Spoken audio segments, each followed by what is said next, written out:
नमस्कार दोस्तों। कहानियों की श्रृंखला में आज सुनेंगे उर्मिला शिरीष जी की कहानी दीवार के पीछे। लेकिन उससे पहले मेरा आपसे विनम्र अनुरोध है कि अगर मेरे द्वारा सुनाई हुई कहानियाँ आपको अच्छी लगती हैं और आपने अभी तक मेरे चैनल को सब्सक्राइब नहीं किया है तो सब्सक्राइब ज़रूर करें, लाइक करें और अपने दोस्तों और परिचितों में शेयर भी करें। बेल आइकन दबाना बिल्कुल भी ना भूलें। आज सुनिए दीवार के पीछे। दीवार के पीछे क्या है? दीवार के पीछे एक लड़का और एक लड़की है। लड़का और लड़की दीवार के पीछे छुपकर क्या कर रहे हैं? दीवार के पीछे छुपे हैं तो स्वाभाविक है कि प्रेम कर रहे होंगे। इन दिनों प्रेम करने वाले जोड़े ही नजर आते हैं। इस उम्र में इसके सिवा करेंगे भी क्या? एक खिसियानी सी हंसी। प्रेम किस तरह? मतलब प्रेम किस तरह किया जाता है? आप भी कैसा मजाक कर रहे हैं? मतलब करीब करीब बैठे हैं, आलिंगनबद्ध हैं, चुंबना लीन है, या ज्यादा मुंह मत खुलवाओ। तुम भी पकी उम्र की डगाल पर खड़े हो, इशारा समझ गए होगे। एक तंज भरा ठहाका, उत्सुकता भरी बातें और गहरी भेदती दृष्टि। ना वे आलिंगनबद्ध हैं, न चुंबन में लीन, न संभोगरत। वे तो बेचारे डरे सहमे कांपते हुए एक दूसरे का हाथ थामे धरती की तरफ सिर झुकाए एक दूसरे के पांव को देखते हुए खामोश बैठे हैं। खामोशी का ये आलम है कि वाह, इस बुढ़ापे में भी तुम्हारी निगाह इतनी तेज है कि। अच्छा ये बताओ दरबान कि लड़का लड़की का रूप रंग कैसा है? हुजूर, जहां वे बैठे हैं वहां हल्का सा अंधेरा है। उस जालीदार अंधेरे में लड़की का चेहरा चांदनी सा उजला दिखाई दे रहा है और लड़के का चेहरा श्यामल वर्ण का है। नाक नक्श तीखे हैं। इससे ज्यादा और क्या बयान करूं हुजूर? दरबान, क्या लड़का लड़की खूबसूरत हैं? क्योंकि खूबसूरती वो बला है जो इस कायनात की सूरत बदल देती है, तूफान ला देती है, ईमान बदल देती है, और तो और इंसान उसके पीछे पागलों की तरह भागता है। हुजूर, प्रेम में खूबसूरती और बदसूरती कैसी? प्रेम तो अपने आप में खूबसूरत होता है, मलमल सा कोमल। मैं अपनी धुंधली दृष्टि से जहां तक देख पा रहा हूं, लड़का बड़ा जहीन लंबा छरहरा है और लड़की मध्यम कद की आकर्षक। शाम को जब सूरज डूब रहा था और वे दोनों मेरे करीब से निकले थे, तब मैंने देखा था कि उसकी आंखों में प्रेम का सुरूर छलक रहा है। उसकी देह लड़के के स्पर्श के कारण कांप रही थी। वह उसके साथ यूं चल रही थी गोया धरती पर रहकर भी धरती पर उड़ रही हो, जैसे परिंदे उड़ान भरते हैं। बस बस, ये शायराना बातें रहने दो। ये बताओ कि लड़का किस धर्म से ताल्लुकात रखता है? हुजूर, वेशभूषा से तो वह हिंदू लग रहा है। उसके गले में ताबीज पड़ा है, बाएं हाथ की उंगलियों में नग वाली अंगूठियां हैं। पर ये चीजें तो कोई भी पहन सकता है। और लड़की? लड़की मुस्लिम लग रही है, क्योंकि उसने अब भी बुर्का पहन रखा है। अपनी पहचान छुपाने के लिए कोई भी लड़की बुर्का पहन सकती है। हो सकता है। जाओ देख कर आओ कि वे दोनों क्या कर रहे हैं, और पता करो कि उनका मजहब क्या है, उनका ईमान क्या है, वे किस जाति और क्लास से ताल्लुक रखते हैं। दरबान बाहर निकल आया और चंद कदम चलकर एक कोने में स्वयं को छुपाकर खड़ा हो गया। उसकी चाल में वो नशा न था जो उसे दौड़ाता था। लंबी खामोशी, खामोशी में धधकते सवालों के नश्तर। दरबान ने अपने दोनों पांवों को रगड़ा, उंगलियों को ऊपर नीचे घुमाया, कमर में उठती दर्द की लहर को थामने के लिए झुककर दबाया। फिर अपनी टोपी को ठीक करते हुए अपनी निगाहें उस दिशा में बिछा दी जहां प्रकाश की झीनी परत पर लड़का लड़की अधलेटे थे। उनकी परछाइयां टूटी दीवार की ईंटों पर पड़ रही थीं। ईंटों की दीवार झर रही थी, जगह जगह खोखल बन गए थे जिनमें कबूतरों ने अपना डेरा बसाया हुआ था। कबूतरों ने पर फड़फड़ाए तो वातावरण भी फड़फड़ा उठा। खामोशी के भीतर से गोया आह निकली हो। अनदेखे छोटे छोटे साए पलक झपकते अदृश्य हो गए। यह जगह कोई पुरानी उजाड़ बगीची लग रही थी, क्योंकि कई वृक्षों के ठूंठ मात्र दिख रहे थे। ये ठूंठ गवाह थे कि यहाँ कभी चमन रहा होगा, यहाँ बच्चों की किलकारियां गूंजती होंगी, जवान जोड़े यहाँ जीवन राग गाते होंगे और बूढ़े लोग जीवन की थकान कम करने के लिए किसी वृक्ष की छांव में सुस्ताते होंगे। अब यहाँ परिंदों के अलावा एक कोने में आवारा बूढ़े और बीमार मवेशियों का ठिकाना था। लड़की ने लड़के के सीने पर सिर टिका लिया। लड़की का चेहरा सुर्ख हो उठा। गुलाबी होठों पर कंपन की लहरें दौड़ गईं। आंखों में चमकते सितारे और गहरी आभा बिखरने लगी। इन जादुई आंखों के सामने लड़के को सारी दुनिया फीकी और बेजान लगती है। लड़का अनिमेष उसकी आंखों में देखता रहा, फिर फुसफुसाकर बोला, आखिर तुम्हें किस बात का डर है? क्या तुम्हें पछतावा है? तुम्हें नहीं पता, लड़की ने कांपती आवाज में कहा। पता है, इसीलिए तो सब कुछ सहने के लिए तैयार हूं। हमारी स्थिति उफनती नदी की धारा के बीच फंसने जैसी हो गई है। लेकिन हमारी जिंदगी का क्या होगा? दोनों की निगाहें आसमान की ओर उठ गईं। जहां नक्षत्रों की चमक से आसमान चमक रहा था, वही बेआवाज चमक उन दोनों की आंखों को सहला रही थी। क्या सब कुछ इतना आसान होगा? होगा, भरोसा है, मुझे खुद पर यकीन है। लड़के की आंखें दो दिपदिपाते दीपों में बदल गई थीं। लड़की ने अपनी देह ढीली छोड़ दी। उसकी देह फूल की तरह नाजुक और खुशबू से भरी थी। उसकी देह से उठता खुशबू का झोंका लड़के के माथे, आंखों, नाक, बाहों, कानों और मन पर मचलने लगा। उसकी चमकती आंखों में तैरते भय को लड़के ने अपने होठों में छुपा लिया। उसकी बड़ी बड़ी कजरारी आंखें उसके होठों के नीचे कांप रही थीं। वे दोनों धरती और आकाश के बीच उड़ते रहे, उड़ते ही रहते कि एकाएक तेज झोंका उन दोनों के बीच से गुजरा और वे धड़ाम से जमीन पर आ गिरे। सपनों ने उनका दामन छोड़ दिया था। अब वे हकीकत की दुनिया में आ पहुंचे। अभी तक तो घर वाले सोच रहे होंगे कि मैं अपनी फ्रेंड के घर में हूं। 8, 9, फिर 10, फिर रात।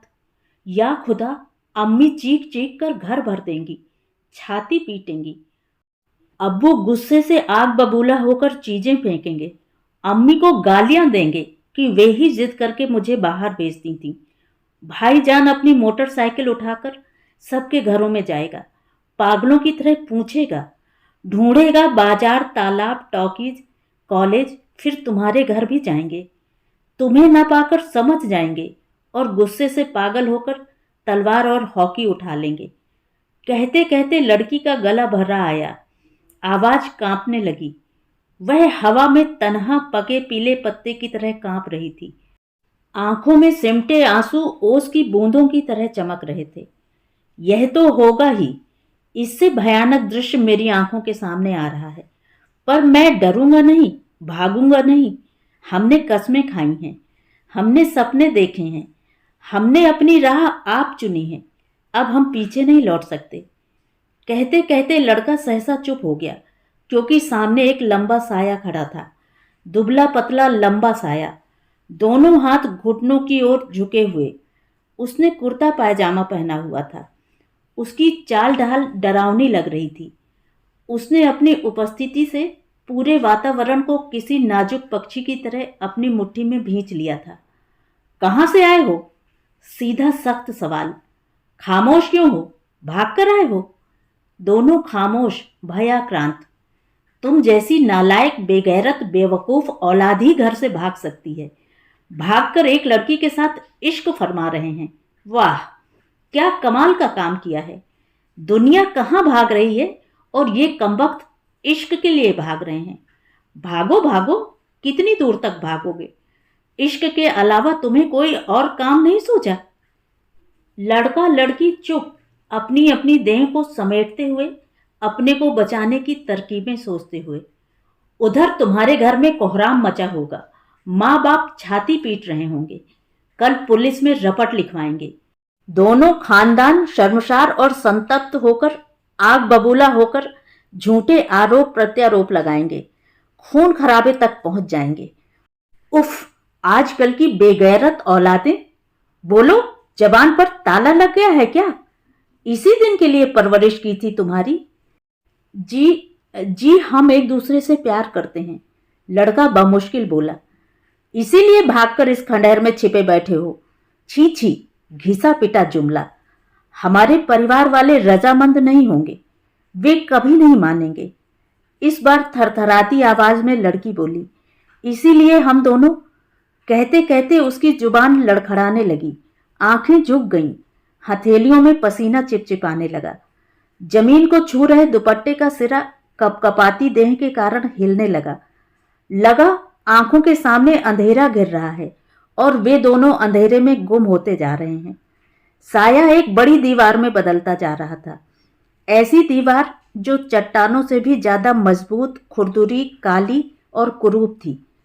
तुम्हारे इस नापाक इरादे के लिए मानेंगे भी क्यों और कैसे? इज्जतदार लोग होंगे। साय ने वितृष्णा के साथ कहा, तू बदजात लड़की अपनी कौम की नाक कटवा रही है। हमारी कौम मुसीबत में है, अलग थलग है। आज उसे तुम जैसे लोगों की जरूरत है, मगर तुम तो इश्क फरमा रही हो बेहयाई से। अब तक उस साय का चेहरा दिखने लगा था, साफ गोरा चिट्टा चेहरा, हल्की सी तराशी हुई दाढ़ी, तीखी नाक, हल्के से मोटे होंठ जो बंद होने पर सूखी छाल की तरह सिकुड़ जाते थे। उसके साफ सपाट चेहरे पर क्रूरता के भाव साफ झलक रहे थे। उसका पूरा व्यक्तित्व ही खौफ और बर्बरता की अनुभूति करवा रहा था। देखो बरखुरदार, इससे पहले कि मैं तुम दोनों को पुलिस के हवाले करूं, चुपचाप अपने अपने घर लौट जाओ, वरना तुम दोनों के परिवारों को बुलाकर तुम्हें सौंप दूंगा। प्रेम का भूत उतरने में समय नहीं लगता। साय ने गरजती आवाज में आदेश दिया और पलटकर दूसरी तरफ चला गया। उसके पांवों की धमक दोनों के दिलों में पत्थर तोड़ने की आवाज पैदा कर रही थी। उन दोनों ने अपने अपने सीने पर हाथ रखा और तेज होती धड़कनों को दबाया। लड़का लड़की एक दूसरे का चेहरा देख रहे थे। साय की उपस्थिति और बातों से उन दोनों की जान हलक में अटक गई। जब साया अदृश्य हो गया तो दोनों ने एक दूसरे को संभाला। कौन था? यहां से भागना चाहिए, जल्दी से भाग चलो। बदहवास से भागते हुए खंडहर के दरवाजे तक आ पहुंचे। दरवाजे के बाहर सड़क पर लोगों की आवाजाही थी। गाड़ियां, स्कूटर, मोटरसाइकिल, बसें भागती जा रही थीं। किसी राजनीतिक दल का नेता उस रोड से गुजर रहा था, जिसकी जय जयकार से आसमान गूंज रहा था। लेकिन उन दोनों के भीतर साय की बातें दरदरा रही थीं। आंखों के सामने हजारों साय आ जा रहे थे। लग रहा था हजारों हाथ पीछे से जकड़ लेंगे। इस भीड़ में घुस जाते हैं। नहीं, उन लोगों ने हम दोनों को देखा है। हो सकता है वे हमारा पीछा कर रहे हों, इसलिए चलकर रात वहीं गुजारते हैं। दरबान को पटाते हैं, सुबह होते ही हम यहां से निकल भागेंगे। वे उल्टे पांव लौट पड़े। खंडहर के भीतर अंधेरा बढ़ गया था। परिंदों के परों की फड़फड़ाहट, कुत्तों के भौंकने की आवाज, सुअर के बच्चों का भुचिर भुचिर करना, चूहों का रुक रुक कर भागना, चमगादड़ों का पंख फड़फड़ाना, सांप बिच्छू, कीड़े मकोड़ों के रेंगने की आवाज, घास पत्तों की सरसराहट, एक नहीं कई कई रहस्यमयी अनसुनी अजीब सी आवाजों का हृदय भेदता धमकता शोर, सब मिलाकर डरावना माहौल बना रहे थे। पर इस समय यह माहौल ही उन्हें सुरक्षित और आत्मीय लग रहा था। दरबान अपनी जगह से गायब था। कहाँ गया? अब क्या होगा? चिंता मत करो, बस एक रात की बात है। जैसे वाक्यों को होठों ही होठों में बुदबुदाते वे दोनों पीछे वाले चबूतरे पर जा बैठे। यह जगह साफ थी, सुरक्षित थी। पेड़ की ओट थी जिसके पीछे वे छुप कर बैठे थे। वे तो बस इस काली डरावनी रात्रि के बीतने की प्रतीक्षा कर रहे थे। ये रात निर्णायक रात थी, उन दोनों के सपनों की रात, उन दोनों के जीवन की रात, उन दोनों के प्रेम में सफल असफल होने की रात। दरबान! साया चीखा। साय की आवाज से चारों तरफ हलचल सी मच गई। एकाएक ही दरबान दौड़ा दौड़ा आया। उन दोनों को समझ नहीं आ रहा था कब कौन कहां से निकल आता है और यकायक अदृश्य हो जाता है। यह जमीन थी या दरिया या समंदर, जिसमें से नई नई चीजें उभरती थीं या डूबती थीं। जी हुजूर, क्या वे दोनों चले गए? चले गए होंगे हुजूर, दिखे तो नहीं। ठीक से देखो, ऐसा न हो कि उन दोनों को पुलिस ढूंढती हुई यहां तक आ पहुंचे। वे यहां तक पहुंचे कैसे? क्या पूरे शहर में यही एक जगह मिली थी उन्हें? और हाँ, जरा भी हमदर्दी दिखाने की जरूरत नहीं है, समझे? ऐसे कई नौजवान मेरी निगाह में हैं जो अपने परिवार के लिए घर परिवार को छोड़ भगोड़ों की तरह मुंह छुपाकर तबाह हो गए। दरबान, इन्हें मुआफी नहीं दी जाएगी। ये किसी लक्ष्य के लिए नहीं, अपने लिए जी रहे हैं। इनका अपने और अपने परिवार के लिए कोई सपना नहीं है, कोई जिम्मेदारी नहीं है। इन्हें कुत्ते की मौत मिलनी चाहिए। ये उस परिवार के लिए, समाज के लिए बोझ हैं, कलंक हैं। इन्हें सबक सिखाना जरूरी है। इस लड़की को सजा मिलनी चाहिए, वरना न जाने कितनी लड़कियां इन आवारा छोकरों के साथ भागती रहेंगी। दरबान मन ही मन बुदबुदा रहा था। जाओ ढूंढो और मुझे खबर करो। जी। दरबान लाठी टेकता हुआ उसी दिशा में इस तरह चल रहा था गोया कि चप्पा चप्पा छान रहा हो। लड़का लड़की ने अपने को केंचुए की तरह समेट लिया। अगर दरबान ने देख लिया, अगर देखकर शोर मचा दिया, अगर शोर सुनकर वह साया आ गया तो, अगर साये ने उन्हें पुलिस को सौंप दिया तो, अगर पुलिस ने घर वालों को खबर कर दी तो। लड़का इससे आगे सोच नहीं पाया। उसका सिर चकराने लगा। वे खरगोश की तरह धीरे धीरे आगे बढ़ते जा रहे थे। दीवार के पार जहां सघन अंधकार था, बढ़ते अंधकार में यह भी दिखाई नहीं दे रहा था कि जमीन कच्ची है या पक्की, दीवारें ऊंची हैं या नीची, दरवाजे खुले हैं या बंद, और बाहर भागने के रास्ते खुले हैं या बंद। उन्होंने एक दूसरे को जोर से आलिंगनबद्ध किया कि अगर कोई पीछा कर रहा होगा या यकायक हमला करेगा तो एक साथ मारे जाएंगे या एक साथ पलटवार करेंगे। उनकी सांसें तेज तेज चल रही थीं, धड़कनें सुनाई दे रही थीं। लड़की का बुर्का वहीं उलझकर फट गया था। उसके बाल खुल गए थे, चेहरे पर बदहवासी छा गई थी। कभी लगता मौत सामने खड़ी है और कभी लगता जागते हुए सपना देख रहे हैं। अब क्या होगा? बस ये रात बीत जाए। कोई आ रहा है, देखो उधर से। उन दोनों ने देखा जिस ओर लंबा साया गया था उसी तरफ से कुछ लोग दबे पांव चले आ रहे थे, हल्की सी रोशनी पांवों की तरफ फेंकते हुए। उनके कद लगभग एक जैसे थे, उनकी काया इकहरी थी, लंबे लंबे कुर्ते पहने हुए थे। उन्होंने अपने हाथों में कुछ बांध रखा था। यह जगह सुरक्षित नहीं है, यहां जरूर कोई गैर कानूनी काम चल रहा है। हमें क्या, हमें तो यहां से निकल जाना है। वो साया क्या कह रहा था कि हमारा लक्ष्य क्या है? क्या केवल अपने लिए जीना? कैसी बकवास कर रहा था। चुप रहो, लड़की घुटी आवाज में बिफरी। फिर लड़के ने देखा दरबान एक लड़के को पकड़े हुए जा रहा है, उसके पांव रस्सी से बंधे और हाथ पीछे। वह बेहद उदास मगर गुस्से में बिफरता, दुबले पतले शरीर को ऐंठता, गोया खुद को तहस नहस कर देगा का भाव लड़के के चेहरे पर नजर आया। देखो, अगर पकड़े गए तो यही हाल तुम्हारा होगा। खुदा के लिए यहां से भाग चलो, भाग चलो मेरी खातिर, वरना मैं कहीं की नहीं रहूंगी। लड़की सिसक सिसक कर रो रही थी। आवेश में उसकी देह कांप रही थी। सूखे फूल जैसे झरते हैं वैसे ही उसकी आंखों से मौत का खौफ, आंसू और देह से पसीना टपक रहा था। शबाना प्लीज, शबाना, मौका देखते ही भाग चलेंगे, मगर जाने से पहले यहाँ के राज तो जान लें। लड़के को भीतर के राज जानने की उत्सुकता हो उठी। यह स्वाभाविक ही था कि अनजाने, अनदेखे और अस्वाभाविक चीजों, क्रियाकलापों के प्रति उसका युवा मन दौड़ रहा था। तुम्हें क्या, कुछ भी हो, शबाना ने दर्द भरी आवाज में कहा। हम यहाँ कुछ जानने, समझने और देखने के लिए नहीं आए थे। हम तो, कहकर उसने लड़के का हाथ जोर से पकड़ लिया।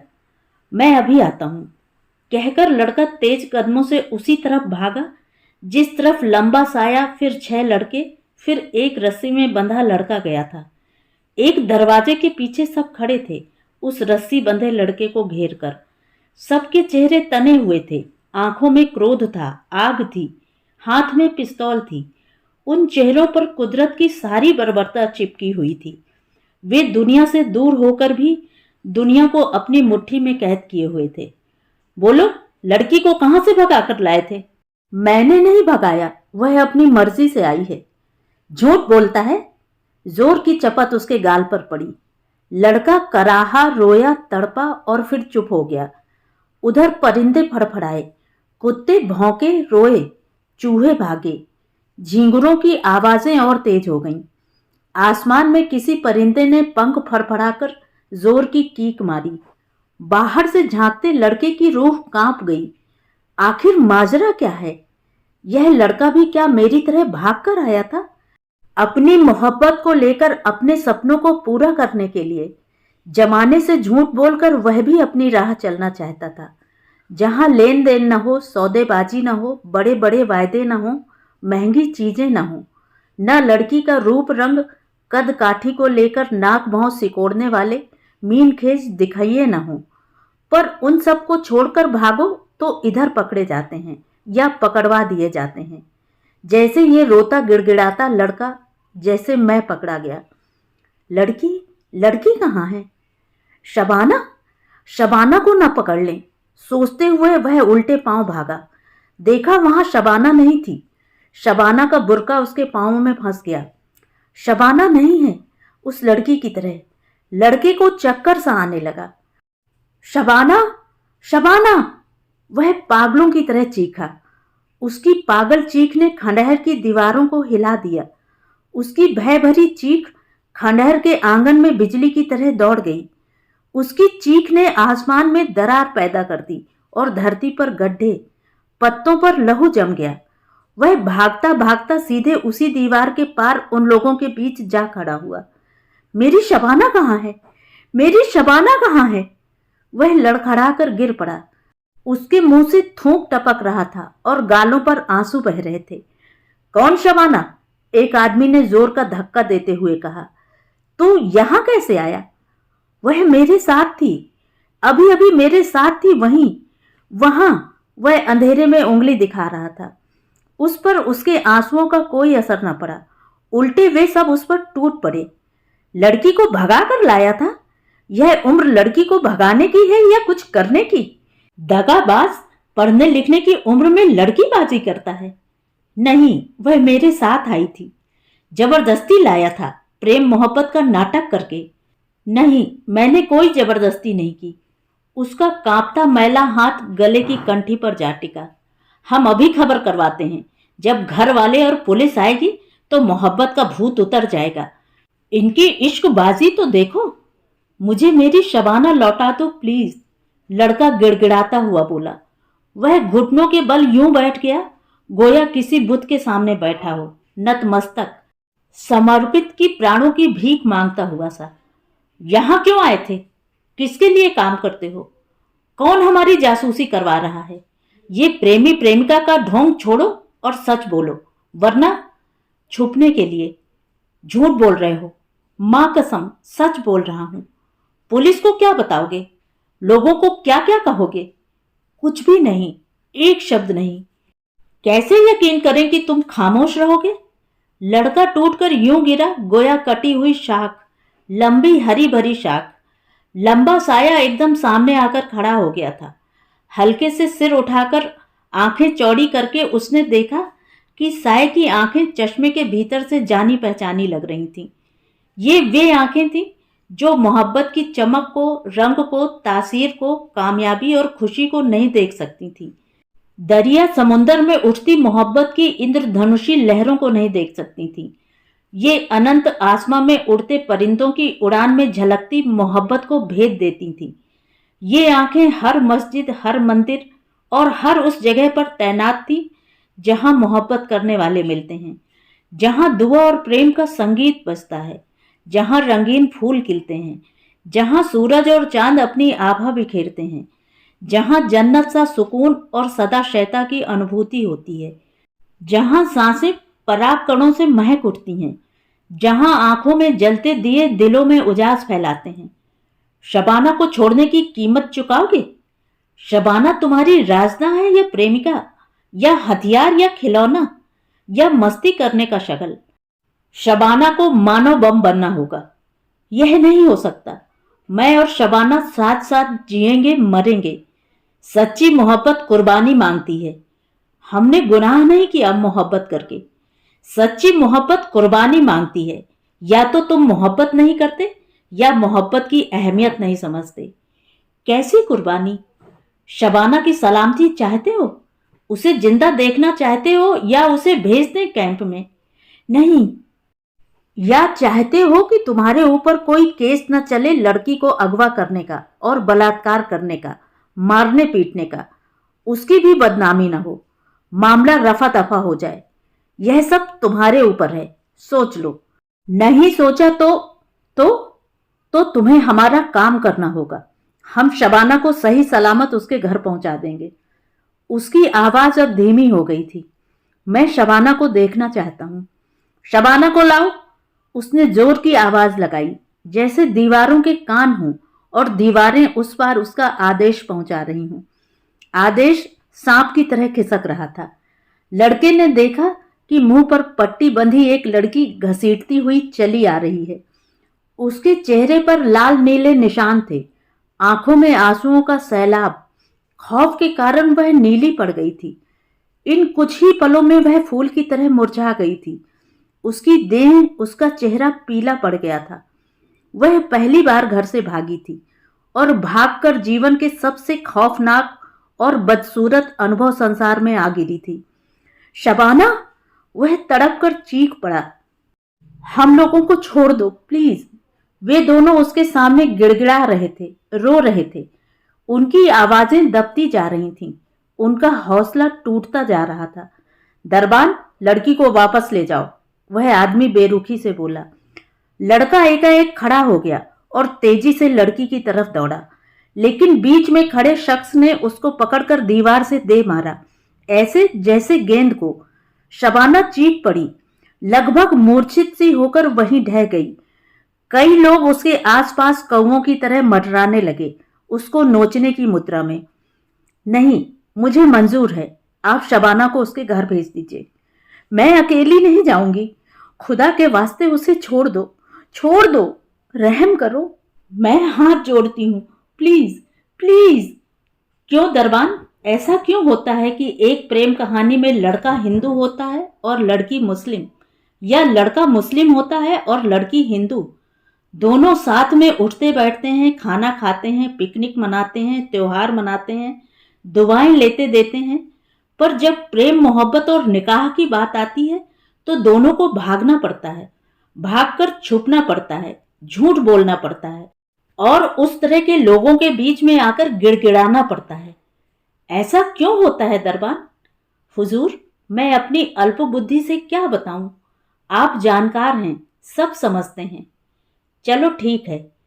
कई दफे यह भी होता है कि लड़का अमीर है, लड़की गरीब, या लड़का गरीब है और लड़की अमीर, तब भी प्रेम विवाह नहीं करने दिया जाता। क्या दो प्राणियों के लिए प्रेम ही काफी नहीं होता? ये बंधन क्यों? इन बंदिशों के लिए कौन जिम्मेदार है? हुजूर, आप बेहतर बता सकते हैं। चलो ठीक है। ऐसा भी क्यों होता है कि लड़का उच्च जाति का होता है, लड़की निम्न जाति की, या लड़का निम्न जाति का होता है और लड़की उच्च जाति की? तब भी प्रेम विवाह क्यों नहीं होने देते हैं? क्या खुदा ने ऊंच नीच का ठप्पा लगाकर भेजा था? परमात्मा के यहां ऐसा भेदभाव तो नहीं होता। ये क्लास किसके दिमाग की उपज है? कौन है इनका मालिक? हुजूर, मैं क्या जानूं? न मैंने प्रेम किया है न विवाह। तब भी तुम इन दोनों को भागने का मौका दे रहे थे। क्यों? क्या लगते हैं ये तुम्हारे? नहीं तो हुजूर, मैं तो इन्हें पकड़कर आपके हवाले करने जा रहा था। आपको गलतफहमी हुई है। मैं तो आपका बंदा हूं, आपका गुलाम। दरबान पसीना पसीना हो उठा। दरबान, अगर हमारी चंगुल से भूले भटके, सताए, बेघर बेसहारा प्रेमी प्रेमिका इसी तरह भागते रहे तो हमारा काम कैसे चलेगा? प्रेम में पागल, प्रेम में असफल, प्रेम में जीने मरने वाले ये अमर प्रेमी हमारे लिए कुर्बानी देने वाले बकरे होते हैं। बकरे, समझे दरबान? भागते हुए प्रेमी कच्ची मानसिकता के होते हैं, भावुकता से भरे, सिर्फ अपने बारे में सोचने वाले। दुनियादारी की तमीज नहीं होती। सब कुछ भूलकर वे एक दूसरे के लिए फना हो जाते हैं।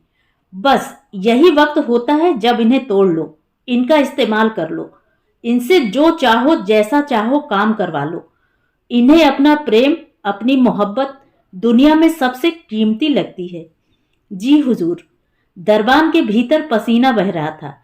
इससे पहले कभी वह इतना ना तो घबराया था, ना पसीना पसीना हुआ था, और ना ही उसने खुदा से माफी मांगी थी।